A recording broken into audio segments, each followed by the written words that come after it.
திறன் ஒர்க்புக்கில் 6ஆம் வகுப்பில் 7வது பாடம்.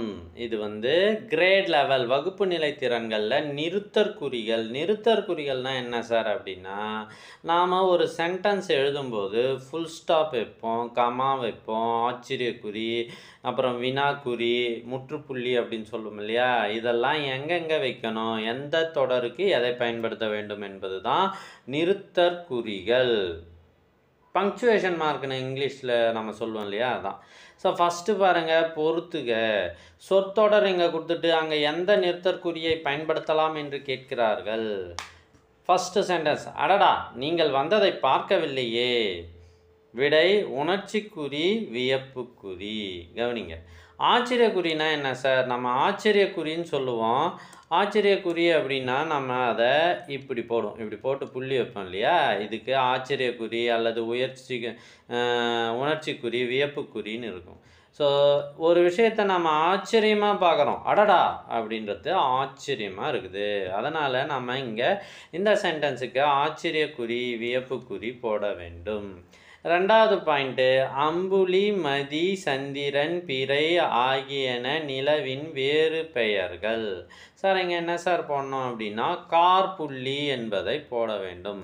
கார்புள்ளி என்பது கமா. நாம் ஒரு பட்டியல் ஏறுறோம் பாருங்கள், அம்புலி, மதி, சந்திரன், பிறை, இதெல்லாம் ஒரு பட்டியல் வரிசையாக வருது இல்லையா. இது மாதிரி வரிசையாக வரும்போது அவற்றுக்கு இடையே நாம் கார்புள்ளி இட வேண்டும்.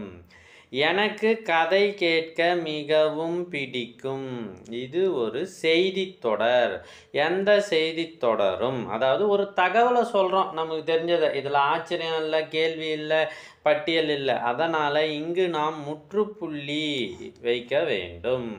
அடுத்தது, பனிமலை ஏன் உருகுகிறது அப்படின்றது கேள்வி. இது ஏன் இப்படி நடக்குது அப்படின்றது. இப்போ இந்த கேள்விக்கு கேள்விக்குறி அல்லது வினாக்குறியை நாம் போட வேண்டும். ஸோ ஆப்ஷன்ஸ்லாம் மார்க் பண்ணியிருக்கேன், நீங்களும் பார்த்து மார்க் பண்ணுங்கள். நீங்கள் எல்லாத்தையும் கரெக்டாக மார்க் பண்ணி இருக்கீங்களான்றத மறக்காமல் கமெண்ட் பண்ணுங்கள். அடுத்தது பார்க்கறதுக்கு முன்னாடி, இதுவரை நாம் போட்ட வீடியோக்கள் அனைத்தும் உங்களுக்கு வேண்டுமா, அதுவும் திறன் சம்மந்தமாக திறன் ஒர்க்புக்கு போட்ட வீடியோக்கள் அனைத்தும் உங்களுக்கு வேணும் அப்படின்னா நீங்கள் செய்ய வேண்டியது, முதல்ல நம்ம சேனல் சப்ஸ்கிரைப் பண்ணுங்கள், அதுக்கப்புறம் கமெண்ட் ஓப்பன் பண்ணுங்கள். ஃபஸ்ட்டு கமெண்ட்டில் உங்களுக்கான லிங்க் இருக்குது. இந்த லிங்க்கில் திறன் சம்மந்தமாக போடப்பட்ட 80 வீடியோக்கள், தமிழ், இங்கிலீஷ், மேத்தமெட்டிக்ஸ் எல்லாமே இருக்குது.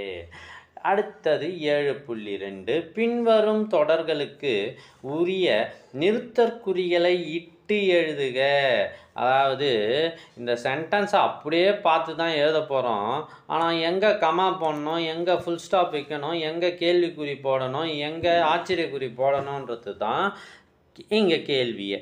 இப்போ பாருங்கள், பாஞ்சாலி சபதம், குயில் பாட்டு, கண்ணன் பாட்டு ஆகிய முப்பெரும் காவியங்களை படைத்தார் பாரதியார். கவனிங்க, இங்கே பார்த்தீங்கன்னா பாஞ்சாலி சபதம் 3 பாடல்கள் இருக்கு இல்லையா.